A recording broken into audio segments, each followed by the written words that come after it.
La Bible en un an, la 201e journée, le livre d'Ésaïe, chapitre 43, verset 14, au chapitre 45, verset 8, le livre des psaumes, chapitre 16, verset 1 à 11, le livre des proverbes, chapitre 19, versets 11 et 12, les actes des apôtres, chapitre 13, verset 42, au chapitre 14, verset 7. Le livre d'Ésaïe, chapitre 43. Voici ce que dit l'Éternel, celui qui vous rachète, le Saint d'Israël. À cause de vous, j'envoie l'ennemi contre Babylone, et je fais couler tous les fuyards, même les Babyloniens, sur leurs bateaux dont ils sont fiers. Je suis l'Éternel, votre Saint, le Créateur d'Israël, votre Roi. Voici ce que dit l'Éternel, celui qui ouvre un chemin dans la mer et un passage dans l'eau puissante, qui fait partir en campagne des chars et des chevaux, une armée et de puissants guerriers. Ils se couchent tous ensemble pour ne plus se relever et sont anéantis, éteints comme une mèche. Ne pensez plus aux premiers événements, ne cherchez plus à comprendre ce qui est ancien. Je vais faire une chose nouvelle qui est déjà en germe. Ne la remarquerez-vous pas? Je vais tracer un chemin en plein désert et mettre des fleuves dans les endroits arides. Les animaux sauvages, les chacals et les autruches me rendront gloire parce que j'aurai donné de l'eau dans le désert, des fleuves dans les endroits arides, pour faire boire mon peuple, celui que j'ai choisi. Le peuple que je me suis formé proclamera mes louanges. Ce n'est pas à moi que tu as fait appel, Jacob. Oui, tu t'es fatigué de moi, Israël. Tu ne m'as pas offert tes agneaux en holocauste, et tu ne m'as pas honoré par tes sacrifices. Je ne t'ai pas importuné pour que tu me fasses des offrandes, je ne t'ai pas fatigué pour recevoir de l'encens. Tu n'as pas acheté des plantes aromatiques pour moi, et tu ne m'as pas rassasié de la graisse de tes sacrifices. Tu m'as seulement importuné par tes péchés, tu m'as fatigué par tes fautes. Pourtant c'est moi qui efface ces transgressions à cause de moi-même, et je ne me souviendrai plus de tes péchés. Réveille mes souvenirs, plaidons ensemble, parle toi-même pour te défendre. Ton premier ancêtre déjà a péché, et tes interprètes se sont rebellés contre moi. Voilà pourquoi j'ai déshonoré les responsables du sanctuaire. J'ai voué Jacob à la destruction et Israël aux insultes. Le livre d'Ésaïe, chapitre 44. Écoute maintenant, Jacob, mon serviteur, Israël, toi que j'ai choisi. Voici ce que dit l'Éternel, celui qui t'a fait et qui t'a façonné depuis le ventre de ta mère, celui qui est ton soutien. N'aie pas peur, Jacob, mon serviteur. Je suis un, toi que j'ai choisi. En effet, je verserai de l'eau sur la terre qui a soif et des ruisseaux sur le terrain sec. Je déverserai mon esprit sur ta descendance et ma bénédiction sur tes rejetons. Ils pousseront au milieu de l'herbe comme les saules près des cours d'eau. L'un dira, j'appartiens à l'Éternel, l'autre voudra porter le nom de Jacob, un autre écrira sur sa main, propriété de l'Éternel, et prendra avec fierté le nom d'Israël. Voici ce que dit l'Éternel, le roi d'Israël, et celui qui le rachète, l'Éternel, le maître de l'univers. Je suis le premier et le dernier. En dehors de moi, il n'y a pas de Dieu. Qui est pareil à moi? Qu'il le proclame, qu'il le révèle et m'expose tout ce qui s'est passé depuis que j'ai fondé le peuple ancien. Qu'on révèle aussi l'avenir et ce qui doit arriver. Ne tremblez pas, n'ayez pas peur. Ne te l'ai-je pas depuis longtemps annoncé et révélé? Vous êtes mes témoins.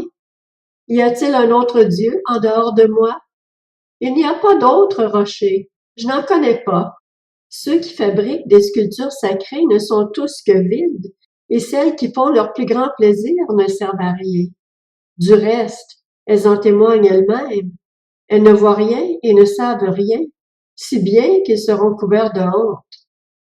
Qui est-ce qui façonne un dieu ou coule une sculpture sacrée pour n'en retirer aucune utilité?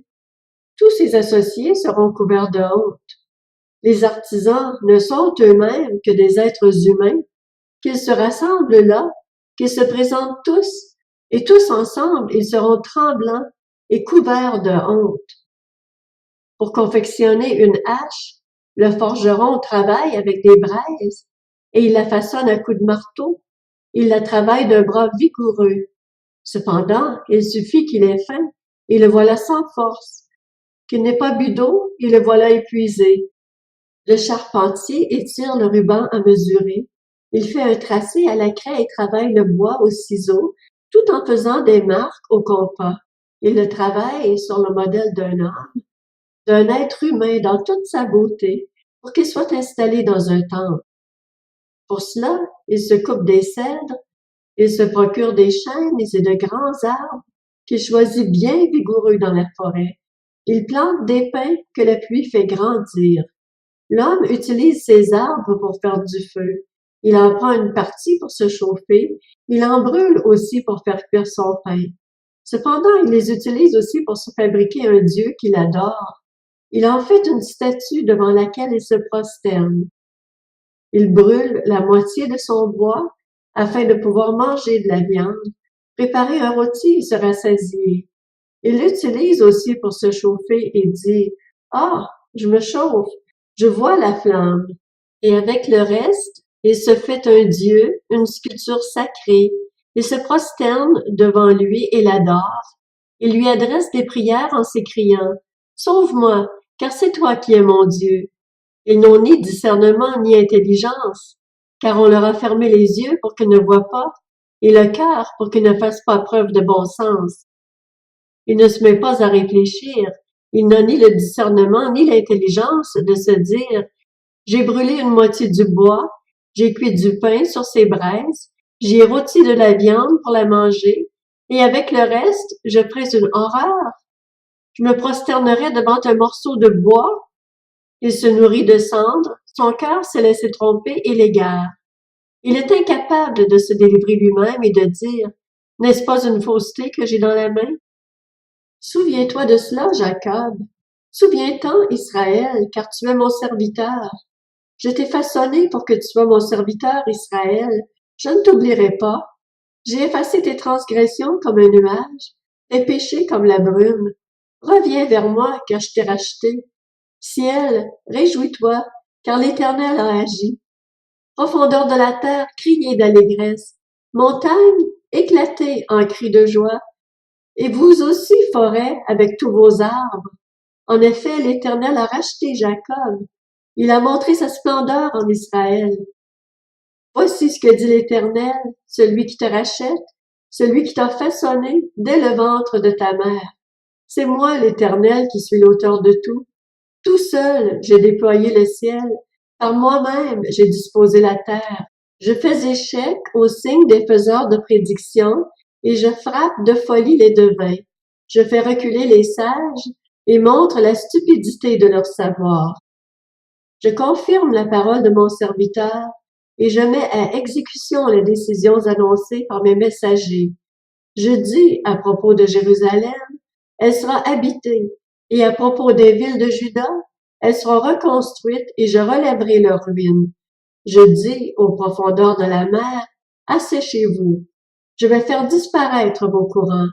Je dis à propos de Cyrus, il est mon berger et il accomplira toute ma volonté. Il dira à Jérusalem, sois reconstruite, et au temple, que tes fondations soient posées.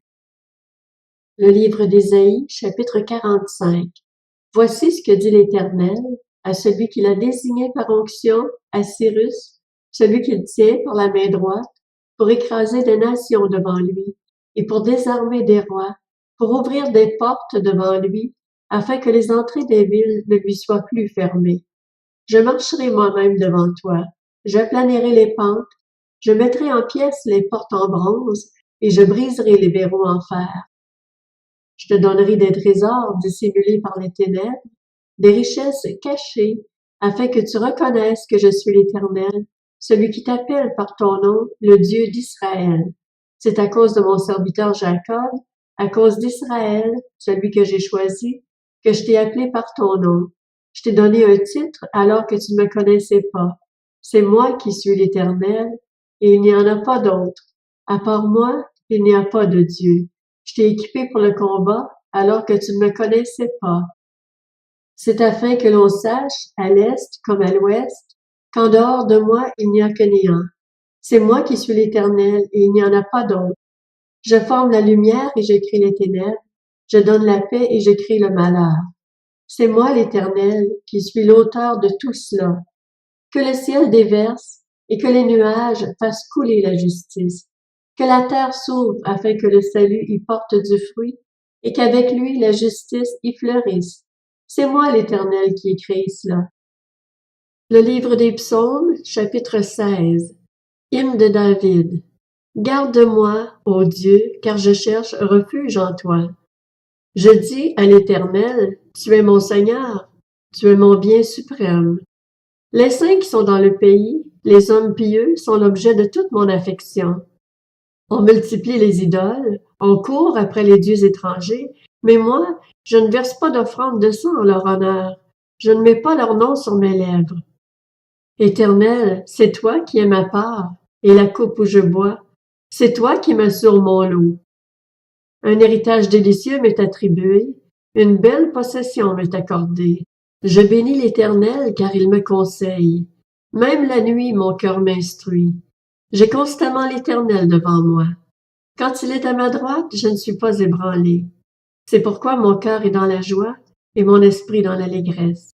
Même mon corps reposera en sécurité, car tu n'abandonneras pas mon âme au séjour des morts. Tu ne permettras pas que ton bien-aimé connaisse ta décomposition. Tu me fais connaître le sentier de la vie. Il y a d'abondantes joies dans ta présence, un bonheur éternel à ta droite. Le livre des Proverbes, chapitre 19. L'homme avisé est lent à la colère. Il met sa gloire à passer par-dessus une offense. La colère du roi est comme le rugissement d'un lion, et sa faveur comme la rosée sur l'herbe. Actes des apôtres, chapitre 13. Lorsqu'ils sortirent de la synagogue des Juifs, les non-Juifs les invitèrent à parler du même sujet le sabbat suivant. Quand l'assemblée se dispersa, beaucoup de Juifs et de non-Juifs pieux convertis au judaïsme suivirent Paul et Barnabas, s'entretinrent avec eux et les convainquirent de rester attachés à la grâce de Dieu. Le sabbat suivant, presque toute la ville se rassembla pour écouter la parole de Dieu. Quand ils virent cette foule, les Juifs furent remplis de jalousie. Ils s'opposaient à ce que disait Paul en le contredisant et en l'insultant. Paul et Barnabas leur dirent avec assurance: « C'était à vous d'abord que la parole de Dieu devait être annoncée. Mais puisque vous la rejetez et que vous vous jugez vous-même indigne de la vie éternelle, nous nous tournons vers les non-Juifs. En effet, tel est l'ordre que le Seigneur nous a donné. Je t'ai établi pour être la lumière des nations, pour apporter le salut jusqu'aux extrémités de la terre. » Les non-Juifs se réjouissaient en entendant cela. Ils célébraient la parole du Seigneur, et tous ceux qui étaient destinés à la vie éternelle crurent. La parole du Seigneur se propageait dans tout le pays. Mais les Juifs excitèrent les femmes pieuses de la haute société et les personnalités de la ville. Ils provoquèrent une persécution contre Paul et Barnabas et les chassèrent de leur territoire. Paul et Barnabas secouèrent contre eux la poussière de leurs pieds et allèrent à Iconium. Quant aux disciples, ils étaient remplis de joie et du Saint-Esprit. Actes des apôtres, chapitre 14. À Iconium de même, Paul et Barnabas entrèrent dans la synagogue des Juifs, et ils parlèrent de telle manière qu'une grande foule de Juifs et de non-Juifs crurent. Mais les Juifs, restés incrédules, excitèrent l'esprit des non-Juifs et provoquèrent leur hostilité contre les frères. Paul et Barnabas restèrent donc assez longtemps à Iconium. Ils parlaient avec assurance, appuyés sur le Seigneur, qui rendait témoignage à la parole de sa grâce, en permettant qu'il se fasse par leur intermédiaire des signes miraculeux et des prodiges. La population de la ville se divisa. Les uns étaient du côté des Juifs, les autres du côté des apôtres. Alors que les non-Juifs et les Juifs, avec leurs chefs, se préparaient à les maltraiter et à les lapider, Paul et Barnabas, avertis de la situation, se réfugièrent dans les villes de la Lycaonie, à Lystre, à Derbe et dans les environs. Là aussi, ils annoncèrent la bonne nouvelle.